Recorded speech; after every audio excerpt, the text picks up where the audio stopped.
Howdy. Howdy. Hello, everybody. Welcome. What's up? The Indieheads podcast, live from Chicago, Illinois, the Big Apple. We're back. It's 2019. We're back at Pitchfork Fest. They just stronghold me. I'm the host of the podcast. They just stronghold me. Okay. Anyways, we are here to. What is it? I mean, this is last year we had a very specific agenda, which is that we were at the end of like a 9-hour Airbnb expedition, and we're all like losing our minds and slamming Modelo's. And this is just like we're here, and we do a podcast every year, so we should probably do a podcast. Yes. But a lot less nightmarish this year, except for maybe yesterday at one point. This year, the weather has been trying to kill us the whole time, but besides that, it's been great. Like, it's either been a million degrees outside, or it's been raining like no one's business. So it's been bad because of that, but everything else has been good. Like, the first 2 days of performances were, I mean, this lineup this year was like, alright. It's not the best lineup they ever had, but I thought the first 2 days were pretty good. I think Chai was my big surprise of the week. Chai is really good. That set was so fucking fun. Their outfits and their if you go to coordination at Indieheads on Instagram, or at least on the Indieheads Twitter, not our Twitter, but Indieheads the subreddit Twitter, I had a couple videos of that. There was one dude that was dancing in like a pink shirt. Going off. Going the hell in. I mean, as everyone should. I'm not convinced he was not a like Chai sanctioned audience planned. It was wearing a pink shirt. It really brought an extra dimension to the performance. Their outfits and their whole just kind of like energy was just so fucking fun the whole time. And that album, I mean, like we talked about it yesterday. Like I haven't been listening to it that much, but like that album is really goddamn good. Yeah, it's been on repeat for me a lot. Especially like I'll just put it on at work and then end up listening to it like 3 times in a row, just because like the energy keeps me going through a mundane shift. Like yeah, it's a really like. Their whole kind of like I also thought their playing is so goddamn good. Like Matty was talking about, like their drummer fucking rules. Yeah, like here's the thing with dance punk. Dance punk, there's like 2 main components you have to be a good dance punk band. Number 1, the production has to be top notch. Like if the production, there's one little thing that's off, one little guitar or percussion head that's off, fucks the whole thing up. And also you have to have a machine for a drummer. Yeah, that is true. Like any really, really good dance punk band, it's like a lot of it is how good their drummer is and like how well they can play together. Like if you count like Block Party as like a dance punk band, Matt Tong, just insane drummer. We should probably introduce everybody.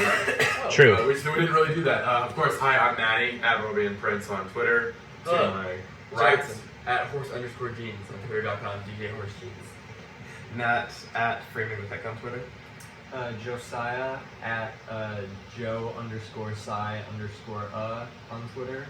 Figure it out. I'm Jake at JWeld55. Not sure if you can even see me in the shot, but that's fine. You're in the shot. It was fantastic. Nat, first time guest of the pod. Hello. All I had to do to finally force myself onto this podcast was just come to Chicago, I guess. It is really that. It's not it's difficult. straight up like if you show up to like that's what happened with Corinne. It's like if you just show up to Chicago, you become a member of the podcast.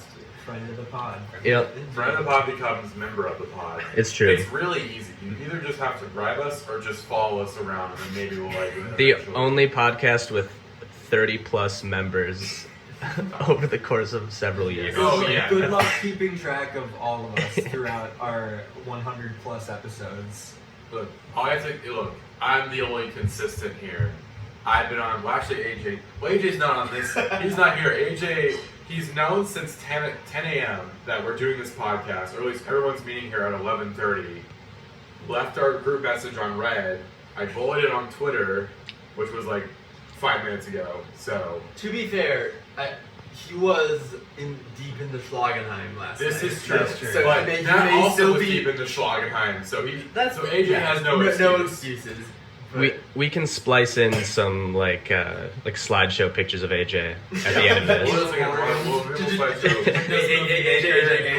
Yeah. We'll have AJ record a message at the Pitchfork Fest as a response to our dissing of him. His absence. But yeah, I guess Pitchfork Fest recap so far. Of course, we mentioned Chai, who we saw yesterday. Very fucking good. Very fun. They had a costume change towards the end of the set, which like halfway through the set, they were all wearing matching outfits, and then halfway through the set, they walk off stage, and it's like, oh, did they like end early or something? And then they come back on stage wearing like something like dragon Giant like costume? feathered costumes. Yeah, like giant like costumes draped all over them, and they started doing like a choreographed dance to one of the songs, and they have this like dance beat song where like we are shy, and then they go straight from that like into the last two songs. They're like, you thought we were done? Nope. They were really one of the highlights of yesterday. I also, who else did we see yesterday that was good? Caleb Bond's really fucking good. Yeah, really good. I like that album a lot, and that was like a perfect like sitting down in the shade kind of set for me. Yeah. And I thought some of us caught Stereolab, which was a shortened set, but I was lucky enough to catch their after show last night, and that was really great. I was bummed that they didn't get to play ping pong at the festival, just because I kind of wanted to hear ping pong again, because I love that song. But otherwise, great. Love Stereolab, good band. They were so incredibly French, and I loved it so much. Letitia Sadler had great banter. Yeah. And speaking of cutoff sets, or at least somewhat cutoff sets, I think Parking Courts was the last one. They were the very last one before it closed, and it was fun kind of listening to them still play even after the festival closed. They did like one more song, so it was like basically they're in the middle of Wide Awake when they like did a message and they're just like, no, sorry, we're just and then the audience became like way more energized, and they started like jumping around and stuff. We're just yelling and we're like, oh, you're not shutting us down. Yeah, it's just like because no one knew what was going on. They just thought that they were going on too long, but like no, just like. No, you guys get the fuck out of here. About 5 minutes later, when we were all soaking wet, we were like, okay, got it. Yeah. It was literally like we met up by the Pitchfork radio area, and we're like, oh, what's going on? And then we looked at the sign that said, Pitchfork Music Festival is back. Like, oh, we should probably leave. The smart choice was that Josiah and I were about to eat food, and we were like, maybe we should just go to the apartment instead, and that was a smart call, because otherwise we just would have been carrying wet corn dogs back to the apartment. Like 2 minutes into our 12-minute walk, it started pouring rain really hard. Yeah, same thing happened with us, where we were in the rain for a good But 20 minutes. luckily they got the shit together and like let us back in, and like besides we lost Kurt Vile. Which no, I mean, again, are any of us over really 30 years old? AJ was actually devastated. He was, yeah. Well, AJ is 30 years old. AJ is a 45-year-old white man in his heart. Yeah. I'm a little bit. Love him very much. I was a little bit bummed about missing Belle and Sebastian, but not so bummed that I was willing to like walk another mile and a half back to the festival soaking wet. They were good. I'm not like a Belle and Sebastian head or anything, but them doing that album was like, this is the most I'm going to enjoy a Belle and Sebastian set is them doing this set list, and it was a pretty nice to just kind of chill in the back for. I was happy that we got to see Stereolab and Freddie Gibbs. That was really what was nice that we were able to get back in for those. I sort of split the two of them because I was seeing the beginning of Stereolab and I was just like, I need to get over to Freddie Gibbs because I was worried I was going to miss him doing Thuggin', and of course I get over there and the very first song he does is he raps like almost all of Thuggin' a cappella without the beat, which is just like Freddie Gibbs is so good at rapping. I haven't said anything else about his set besides that he's good at rapping, because that's just like the thing that you take away is like, oh man, he can just do this all day and he's very good at it. And I love Pinata. Pinata is one of the best rap albums of the decade. And so I was very happy to get to see a couple songs from that live finally.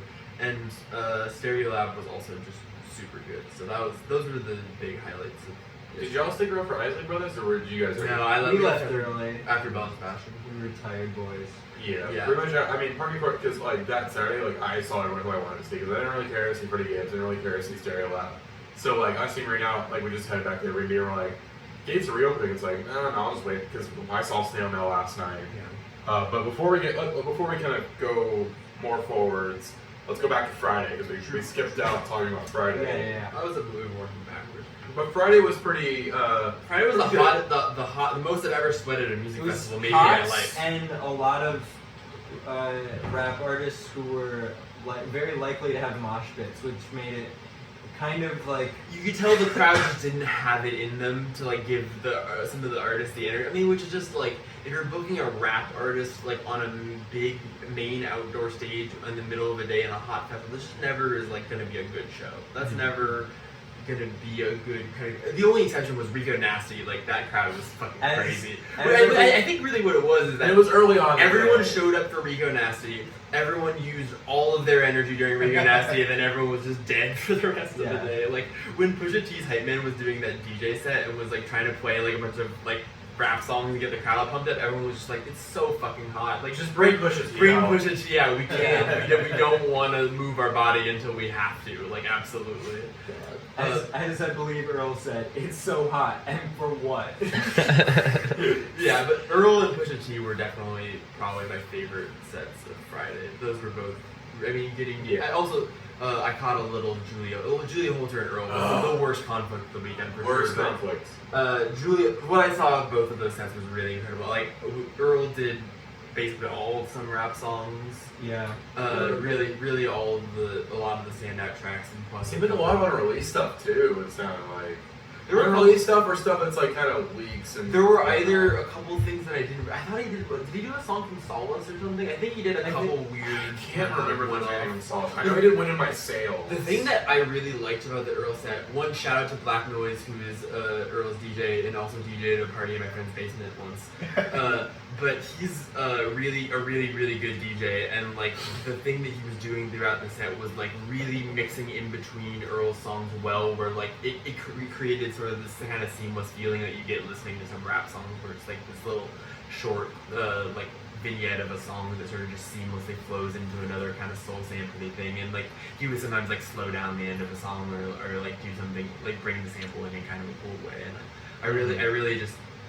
Like having seen, that was the first time I've seen Earl since literally 2013, I want to say. So was that the tour that he was opening for Mac Miller? It wasn't. I saw him at Coachella. That's the last time I saw him. I saw him at Coachella the first year I ever went to Coachella. It was like the first day I ever went. It was like one of the first like 10 shows I ever saw. It was like right after he had been freed but pre-Doors.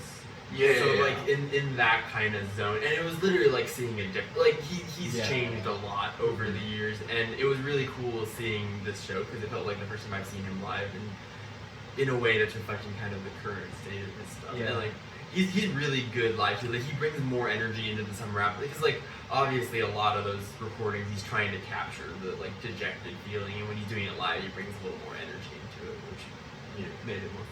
See, I was camped out front stage that said, hanging out. Shouts out to Austin, who was hanging out next to me. Austin, good guy. Passed the jewel a couple of times. Had some good conversations about previous festivals. He had a little bit of my mac and cheese that I got because I got hungry waiting in the front, and I'm like, I got time to go get something to eat real quick and bring it back. So shouts out to Austin. Hope you're doing well, buddy. Mike was also really good on Friday. It was too hot. Really, yeah, too hot, and it was a really short set. Yeah, but Mike. Oh my God, I forgot. Sorry, I hate to interrupt again. A detail about Austin: he had a tattoo on like his thing that says "You are Austin," which means that this guy fucking parties way too much. Jesus Christ. I am. What else? Friday? Underrated Friday set of the evening for me was definitely Low. After Pusha T we saw. It was Pusha T, and then we hung out for Alphonse's Pitchfork Radio thing. And then Chad was in for a little bit. Which was incredible. He played Shitty Boys. Baby on Pitchfork Radio. Like in general, Alphonse like. I remember, I think it was Noah Yu that tweeted this, but he's like, every time Alphonse comes to me with the artist he's doing for the ones to say, he's like, I think it's a joke every single time. Like, the names of like the up and coming rappers that like Alphonse is up on that no one else has ever heard of. It just seems like they're just out of a name generator. He also played like some Detroit rapper who was rapping about like buying drugs on the dark web. Yeah, and it wasn't like some kind of experimental rapper. It was just like a pretty like standard trap song about buying. Alphonse is very good at like finding stuff that is like very weird and different, while also being like very much like with the current sound of like what's really popular in rap right now. But yeah, that Low set was like holy shit. Yeah, it was a good band. It was like the first set of the whole day where it wasn't scorchingly hot because like the sun was finally setting, so there's a lot of shade around the blue stage, and it was like kind of windy. And then they just kept playing these. They're really long, droning, loud songs. Yeah, there was a good 10-minute section where they're just pretty much jamming it out. Yeah. I think at some point when it got really loud, the wind. Yeah, I was blew just our gonna way. say I was that. I was like, Am I alive right now?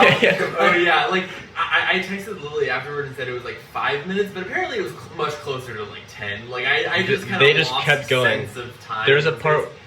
He started yelling into his pickups in his like guitar pedals Yeah. and stuff.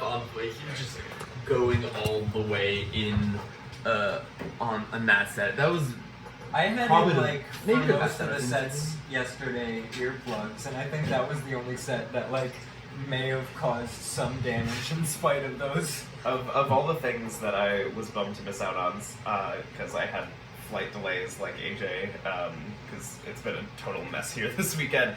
It was that one, primarily because I'm just starting to get into them, but also because it seems like their sets are just this all-enveloping, like, just tonal pieces that just totally suck you in. AJ was telling me about how he saw them, or how they're playing. I think he was telling me they're playing a show in the place he saw Mount Erie, which is like He's telling me about that. Yeah. Yeah, he's telling me about that last night. It's a September date. It's Murmur in New York, which is basically like a repurposed church with like pew seating. That would be perfect for Low. Like their vibe was just so incredibly strong and sounded so good. Like the sound on their set was really, really, really great. Poor Zach. Pusha T into Low. Poor boy. Or what? That was the most on. This weekend has truly been a pretty Zach-core weekend, Yes. top to bottom. And we would have loved to have the sweet boy here. Would have loved to have him. Yeah. So much. Come to Pitchfork. Waffle Zach. 113. You know You you're bastards. We have to do a GoFundMe for We him. have to go to South Carolina and kidnap him. And Pretty much. bring him to Chicago is what has We'll to have happen. a very large burlap sack. Because here's the thing, we gotta be, again, Pitchfork, here's like, next year, Pitchfork is not a certainty next year for us. Yeah, that is because true. Primavera LA is going to be a thing, and it's probably going to be great. Thank God. Because I'm so happy. because we could all stay in Jackson's house. Oh, but Two no. of us could fit in your mom's closet. Okay, we can all stay in my house, but I'm not promising. I don't put me up to that. I'm gonna try my best to harbor you all in Los Angeles if you want to come to Pitchfork. Not you listeners, just my friends. Yeah, the friends. Sorry. 400 people staying at your mom's Look, house. we shouldn't have said that if you just like follow us around, you might get on the podcast. It's fine. We'll just have a couple. That was a joke. It was a bit. We're doing bits, people. It's called irony. So I know a couple of. Did anyone? You guys didn't stick around for Haim.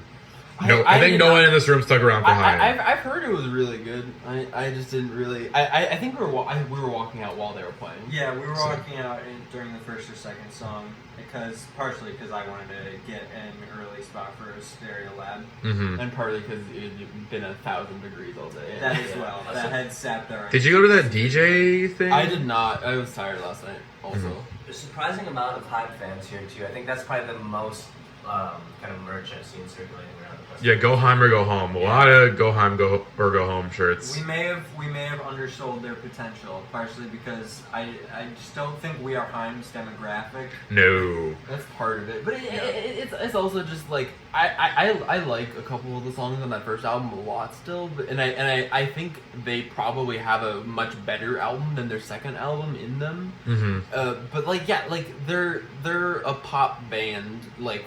I have some faith in their longevity. Like they have videos directed by Paul Thomas Anderson. That's Exactly, and Austin was saying their guitar playing was really, really good. Yeah, we heard a couple songs. We walked out. I think during my song 5 still slaps. That's still a great song. Also, The Wire is a goddamn banger. That it got overplayed when it came out, but it's so good. It's good for a reason. Mm-hmm. I'm a big fan of that song. So I guess just to go back around to Saturday, I know a couple of us had different plans. I think you two just stayed home. We did, yeah. We were going to go to the Black MIDI thing, but we got scammed out of tickets by someone on Facebook. Who, by the way, this is a great story. Always, when you're messaging someone on Facebook, do a little research on them, and if they have an XX Tentacion profile picture, don't give them any money. Yeah. Bad idea. We didn't realize that until after we had Venmo'd him for the tickets, but when we saw that, we knew we're not getting these tickets, are we? But someone Yeah. got into the Black Midi after show. Yeah, so I have stopped using Facebook for like resale market for Yes. that exact reason, especially because it's always people who are like my entire family couldn't make it to this Black MIDI show. It's like My relatives were coming in to visit for this. Yeah, my aunts and uncles who love Black MIDI. Although I will say, so we're in our Airbnb. It's like this like big house that basically there's a house in the back that the owners live in, and then like all the rooms in the house are different Airbnbs and like share communal spaces. And a bunch of the other people in the festival, other people in the Airbnb are like also going to the festival today. And one of them is like a son and his dad, and the dad is like 40. Is like, I'm so excited for Black MIDI tomorrow, and I'm like, Yes. shout out. We love to see it. Love to see that. His son is also like very clearly like a 19-year-old film Twitter kid because he saw Josiah's like Laura Palmer shirt and his Hereditary shirt. He's like, have you seen Midsummer, dude? Like he was super hyped. Oh my He's a nice god. kid. Yeah. How was the show last night? It was incredible. Mostly just for the fact that it seems like it might be like one of the last times they're gonna play a venue that small. Oh yeah, that is true. Just because They're they're playing some small venues on this tour coming That's up. true, I'm yeah. hoping to see them in. And they're all probably gonna sell out pretty Yeah, much. yeah. they're primed to blow up, and so I wanted to get it on the ground floor while I still could, and it was that space and having that confined energy. I feel like really amplified a lot of the pure chaos that's going on a lot of those songs. There was not as much moshing as I would have expected. Well, I mean, we're gonna change that today. We're changing that today. There was a good amount of not too some. muddy. If it's not too muddy, that's true. But usually, like on the left side, I mean, are they playing red stage or green stage? Green, I think. Green. I think they usually have like some kind of padding there to block out the mud. They've had that Yeah. this year. They were prepared this year for. Yeah. We'll figure it I out. have a small Black MIDI anecdote. Yesterday, after consuming a few too many geese, getting a little too dehydrated, I was getting kind of dizzy, so I sat down under a tree, and then I saw all of Black MIDI just walk directly by me, and I didn't know if it was like a hallucination or a mirage, but I was It quickly turned out to be them because then someone else Yeah. texted the group like, "Oh, I just saw So Black I was MIDI." I think it was AJ. Black MIDI! And then the drummer looked at me and he's like, hey. And I was like, that's actually them. I will inform him of this today, but I would give my firstborn son for Black MIDI's drummer. Like that man is That dude is a he's beast. nuts. so fucking good. There were a couple times where he was doing fills that were like pounding on like the toms harder than I've ever seen any drummer. Like Yeah. it was two things about their after show that I feel compelled to bring up. First of all, Oh No, their opener was fucking incredible. AJ will tell you the same thing. They were this like mix of like spoken word and like bizarre like found sounds, and like they finished the set with this their vocalist is this black man who's like 50, 60 years old, has like a Vietnam vet hat, was like putting on a wedding dress at one point, pulling like a chain across This a trash sounds like can. someone that opens for Black MIDI. And then That's what I like picked up they on. finished with this like bizarrely spiritual moving cover of Heroin by the Velvet Underground.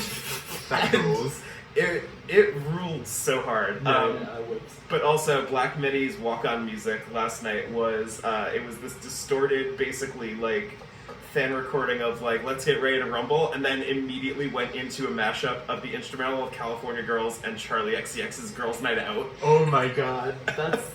I mean, there's an interview with Pitchfork where I think one of them is talking about music they listen to. I think it's the drummer was like Just Dance by Lady Gaga, and then all the band says and sing just dance.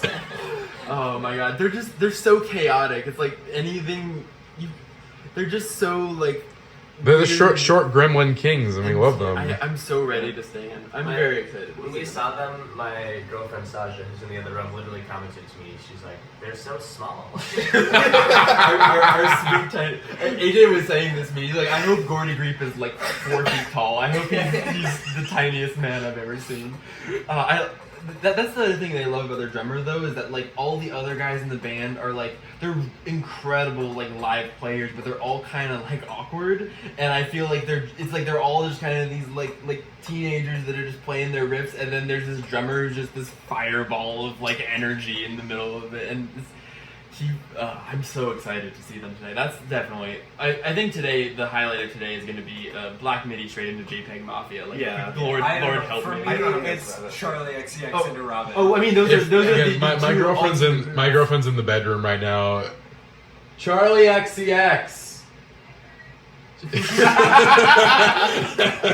didn't hear that. They probably didn't pick that up on the. My girlfriend's most excited for Charlie X6 today. See, the thing is, I came up with this with AJ yesterday, but there's a theme for Sunday, and it's Gremlins and Gays, Yes. which is Yes. JPEG Mafia and Black MIDI early in the day, and then Robin and Charlie XCX. Like, also, the other today is by far my most anticipated day of the festival because Yes. you got Black MIDI, you got fucking JPEG Mafia, and then Krungabin, and then Charlie and Robin Snail Mail. and Snail. Like, yeah. Well, speaking of Snail Mail, someone Oh. wants to take a hold of the camera. Get Matty on camera. Thank you. I saw Snail Mail last night at Talia Hall. Same venue that we saw Japanese Breakfast in last year. For literally the entire group rolled through. That was one of the better shows I've ever been to in my entire. Like, I fully lost my voice screaming all the words to Dreams when they closed with the Dreams cover, which is the Japanese Breakfast Dreams cover is the greatest song ever written. Fun. Yes. And I will talk about a cover that Snail Mail did towards the end of her set. I saw this on Twitter. Which will anyway, Snail Mail was very good. There's, of course, everyone hears mixed things about them live. I've heard it's literally a meme on the subreddit at this point that Snail Mail is bad live, or you're gonna get an inconsistent show. It's said so often, but I thought they were really good. I think a lot of improvements across the board. I think the first song or so is a little shaky, but once they got past Heatwave, and Heatwave is like kind of a difficult song to play live, I feel like. Yeah, I think the thing about Snail Mail's live show is not that she's a bad live act. It's that like her album is so good that like the live act, like if she was just like a pretty good like kind of dream poppy act and you were just going to see her without like the expectations, you would probably be like, oh, it was really good. Like I really those songs sounded really good, but because like all of those songs are so well written and like sound so good on the album that like when they don't quite translate as well live, it's a little disappointing. And You see similar complaints with other young artists who aren't experienced And I touring think a lot of performers. it- Like I think Claro it's- gets that. Yeah. I think Ian Cohen maybe said this, but I think a lot of it is that I think she probably needs like a better band. Yeah. Or, like Yeah. But like not to like I've only seen And them like once, here's the thing, like they I saw them basically pretty good. their like second guitarist keeps rotating out because like every single time I see him live, it's someone different. The Yeah. first one was pretty good. Second one, I think I saw during the Pitchfork Paris performance that was on. It was terrible. But the new one, I think, if anyone remembers Alex Cameron last year, whoever his bassist was their new guitarist right now. Gotcha. So she was killing it. Also, just like huge, like butch, like oh my god, I want this girl to kick my ass so much vibes. Yeah. But anyways, they were really good. Once they got into it, it was really good. I think they've gotten a lot better as a live band. I won't even say because like the drummer and the bassist, though they've been there since the beginning pretty much, and it'd be weird just to throw them out. Yeah, because they're playing on the records is great. You know, yeah, I think it's just really like once they have a figure out how to translate like a live. Like some people put a lot of effort into it and really do, but it doesn't come naturally to everyone. Like a lot of people who make music, like recreating it live isn't something that. And Yeah. I think the thing is she's a pretty good vocalist live. Yeah, she's gotten a lot better. I mean, I think she's gotten better at controlling it a little bit. True, yeah, but Probably she is got a some of great that throat vocalist, tea or and whatever. she's a great vocalist, and she's a great songwriter, and so it's only a matter of time before she's putting on good live shows. Like Yeah. it's not like Yeah, it's and I not think this like, is a good live show. I thought I had a blast. It was a good time. People were really fucking into When I it. saw her, it was one, not a batch. It was like a gentleman 7. And second, I saw her like a year and a half ago at least, when she was like 15 years old or however old she was. So like I very much am not being critical of Snail Mail. One set we haven't talked about is Sky Ferreira, which was sort of disappointing, Oh, yeah. not because of Sky, but because they put her at a 4 p.m. slot on a 95 plus degree day, and she was clearly like trying to incorporate some theatricality into the performance, but it was just like probably not working because like It's hot. things weren't working, and also Yeah. just because it was really hot and stressful. She was performing like new unreleased material, and that's just like a shitty thing for an artist to go through. And they kept having technical difficulties too. Like I think she couldn't get her like Went on in-ear wave, monitors to and there was, work. Like I heard stuff. I heard because I was all the way in red, waiting for a sweatshirt, so I didn't get to hear like all the problems. I didn't really understand. She said like basically everything that could have gone wrong did is what she said. and, Which sucks. and yet still she did get some songs in there that were I mean, in spite of performed the well. issues, it seemed like she had a good performance. There's literally one part of the set where after they had like tried to do the new song like 2 or 3 times with like technical difficulties happening each time, at some point she's just like, fuck it, let's do everything embarrassing right now, and they just bang out everything is embarrassing. She's like, I don't need to hear it in my ears to do that one, and then they try to go back to it. But the thing is though, as much as that set was disappointing, the new song that she was doing that kept fucking up because she couldn't hear herself sounded so good. Yeah. Mhm. It Yeah. sounded like almost like her version of like a war on drugs. Like the very the synth tone and the It was guitar very tone 80s in was a way. very 80s, very kind of like sunny. And I really liked. I mean, she's such a fucking great vocalist, and also you could tell like that. I told Josiah on the way home, I was like, you absolutely can understand how Masochism has taken like 7 years to come out when you watch her deal with technical difficulties, because she's just like, this needs to be perfect. Like I'm either doing this the right way or we're starting over again, and like that's really frustrating to a lot of fans who like don't really empathize with the artistic process or even understand it, and so they're just like, why aren't you doing the song? It seems fine to me or whatever. And like some people were probably disappointed by it, but like she's so talented, and like as much as I would have liked to see her in a different setting, like I'm definitely looking forward to Masochism a lot. Yeah, Mhm. yeah, totally. But to swing back around to Snail Mail really quick, the second thing I really want to say was that at the end, so I think Lindsay did Deep Sea Diver solo, and then she's like, well, I'm going to bring out a certain soccer mammoth to come out on the stage, and the soccer mommy comes out, and they bust out a cover of Google Dolls' Iris. Oh what? Yeah, there was a Brooklyn vegan post about it this morning I saw. Which my girlfriend, I look, she's like, first soccer mommy's out, she's already hyped, and then like, she starts recognizing that it's Iris, and I didn't recognize it at first. I'm like, why is she hyped? And then I hear the words, I'm like, oh fuck! Because I literally told her at some point yesterday, it's like, I have an encyclopedic, pediatric knowledge of adult alternative, and sometimes I have to let it out. Yeah. Alright, there's just some stuff that's just, it's just in my brain because that's all they played at the swim club that I went to as a kid. So it's just stuff ingrained into my brain, you know? Lots of stuff like that. Like there's just things that you were exposed to enough at a young age that are just trapped in the recesses of your brain, whether you like it or not. Yeah. But yeah, that was I watched the video of the cover. It looked really that was awesome that she brought out Soccer Mommy. Yeah, it was a really good cover. Great way to end the show. I feel Soccer like. Mommy, was she conflicting with someone? She was. Yesterday, yes, I think she was conflicting with Parquet Courts, I think. No, she that was was on Jason. Friday. She was on Friday. Okay. It was, Pusha T. Oh yeah, I saw Yeah. Yeah, It was Jay Saul that conflicted with Parquet Courts.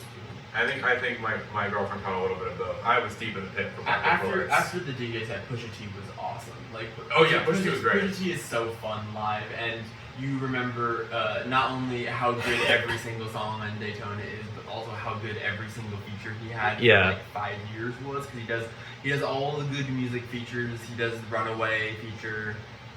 Yeah, he starts Runaway, he's playing. He's like, I'm not gonna sing this shit, so you guys gotta sing this part. He's just like, I'm not even gonna attempt. No. But that Runaway versus, I always think about how the anecdote that Pusha T told is that when he recorded his Runaway verse for the first time, Kanye made him re-record it 3 different times, each time telling him to make it douchebaggier. Like, I need you to make it more scumbaggy, and like the final product is quite a good verse. I love Pusha T. That was very fun. What a good man. And then of course during that set we're also listening on Alphonse playing Shitty Boy's Baby Time. Oh yeah. God.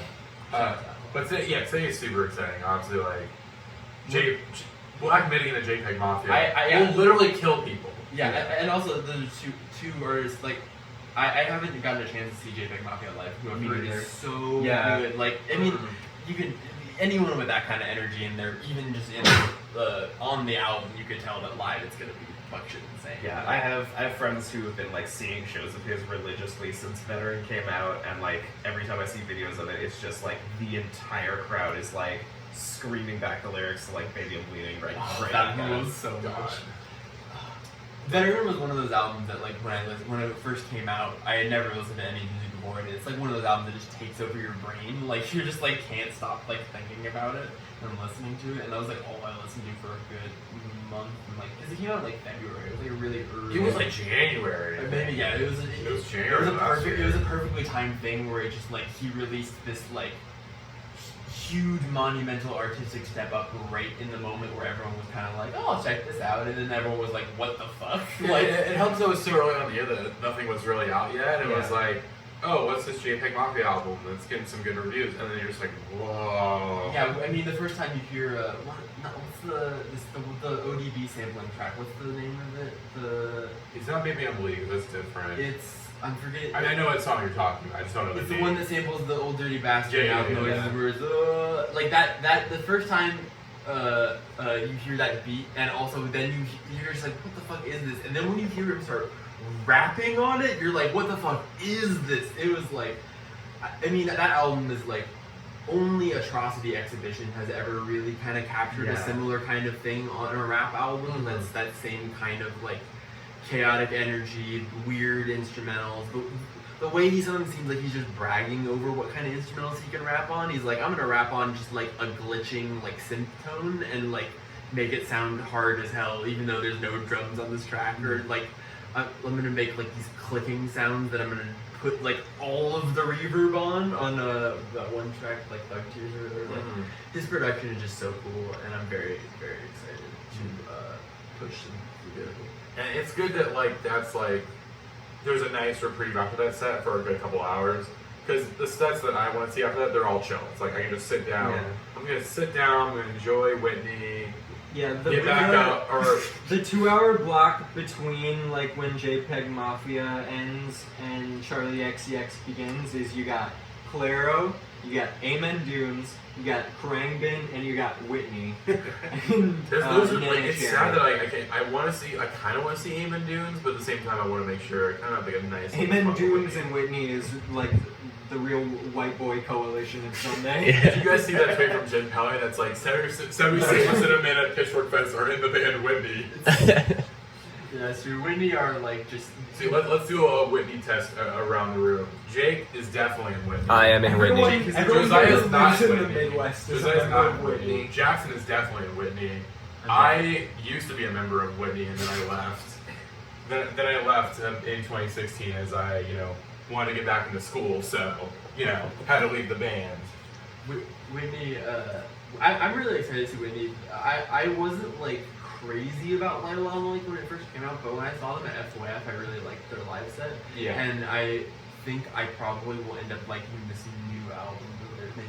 I don't know. I hope. I feel like it's really good. It's not my forget how good it is. I listened to it like a month ago. It's still really fucking good. It's a nice, good, like, chill out kind of driving. I think the album. thing with me was that when I first listened to it, I kind of just saw it as mainly just kind of the pastiche of it, just sort of like, oh, it's kind of nice, and like I like the vibe of it, but it didn't really latch on. I didn't latch on to much more than just kind of the vibe of it. But like seeing them live, I thought made me a little more interested. It is kind of indie dad rock. It's indie it's rock. sort of like It's just like, 70s hey, pastiche. what if we take the high pass filter and just crank it a little more here so it sounds like the radio? Yeah. And it's like I understand the appeal of this, even though it's like pretty simple and straightforward. It's just like.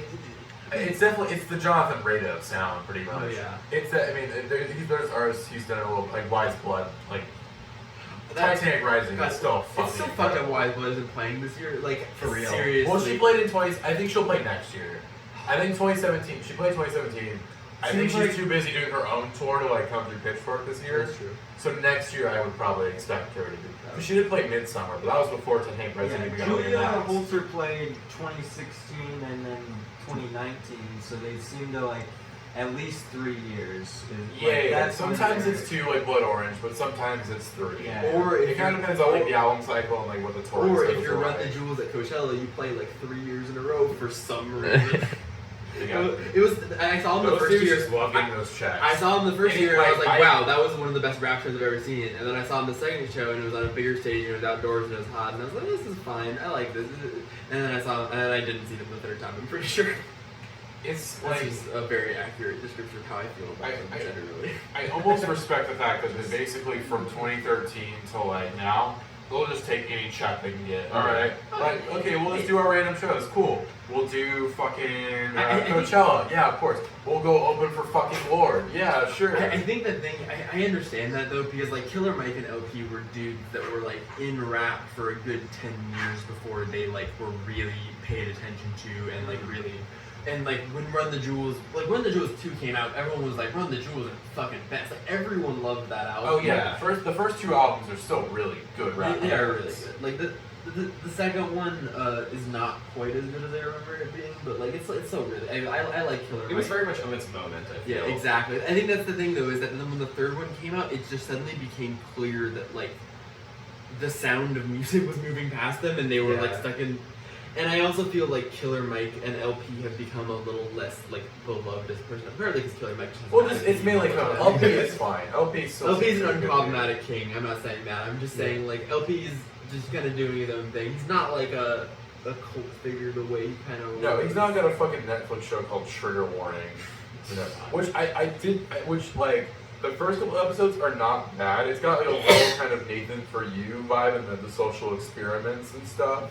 But then towards the like, I think there's one episode where basically he gets like everyone together for like a group song, and it's like we have like a white supremacist and we have like fucking black Israelites and all this shit. It's literally the coexist sticker with the Nazi swastika on it. Literally, yes. And it was bad. And that was, I'm like, okay, maybe this show's bad, actually. Yeah, that's also a Maybe bummer he's because, not like, worth- Killer Mike for me. Like I like LP, but like I was never as into the solo LP stuff. as I other love people. LP solo So stuff. like, I'm so excited for for me, Run the Jewels was like it was really about like Killer Mike and LP's production coming together. Like rap music, I like rap music more than I like any of the Run the Jewels albums. So like for me personally, I just kind of felt like I've gotten tired of the Run the Jewels. This is thing. fully a joke, but Run the Jewels are like those videos on YouTube where it's like, what if a Republican and a Democrat smoked weed together? that is pretty. That is the vibe that they get. That's What if the Pope blasted cigs? What if the Pope blasted cigs? what if. I'm still mad we never got a Pope slot out of Pitchfork after we released that album a few years ago. God. Damn. Where's Did that? you see that the Peppa Pig meme Maybe. that someone posted where someone Peppa Pig, the cartoon character, released an album and someone did a meme where they like wrote a fake Pitchfork lead of it. It was like bold and original and redefined. It's so fun. I've seen one where it's like somebody put like a bunch of tags for like all these experimental genres on it on Rate Your Music. I just want to know when we're gonna get the anniversary performance of Bernie Sanders' spoken word album in its entirety. Oh my God. Is Jesus that a Christ. proven word up? I was not aware of that. It's very funny. God. So excited for today, Pitchfork Fest.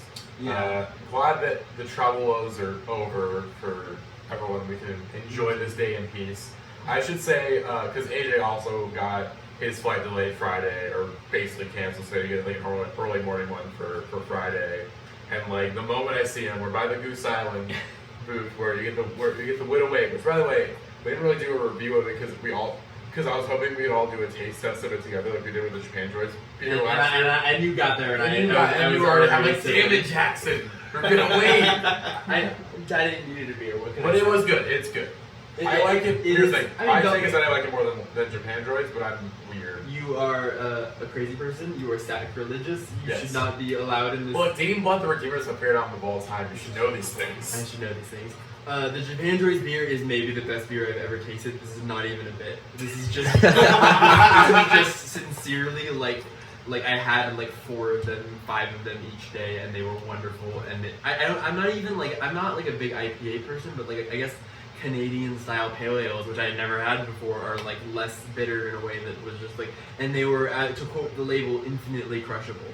And I crushed an infinite number of them last year. And You drank like 5 or 6 in a row before getting like a drink of water. On the first Friday of Pitchfork Festival last year, I did not have a lot of water. Well, it wasn't very hot. It was like and then I I had a tweet that was like, I have not had a sip of water besides Japan Joy's beer since 12 p.m. I have started to see God. And yeah, last year was very fun. This year has also been fun, even though the weather has been cataclysmic. But I'll take that over like last year. I think I've been able to.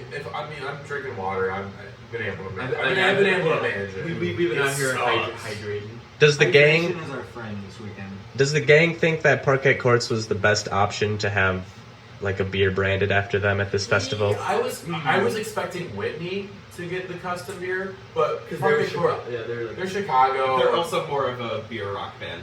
Yeah, they literally like I think like the Pitchfork's like beer magazine October did a video of, like what beer would you pair with your new album? A video of them like oh my god. Yeah, honestly, now that you bring it up, I'm shocked it wasn't Whitney. But I do like the Parquet Courts design that they did for the can. It's like similar to the album artwork.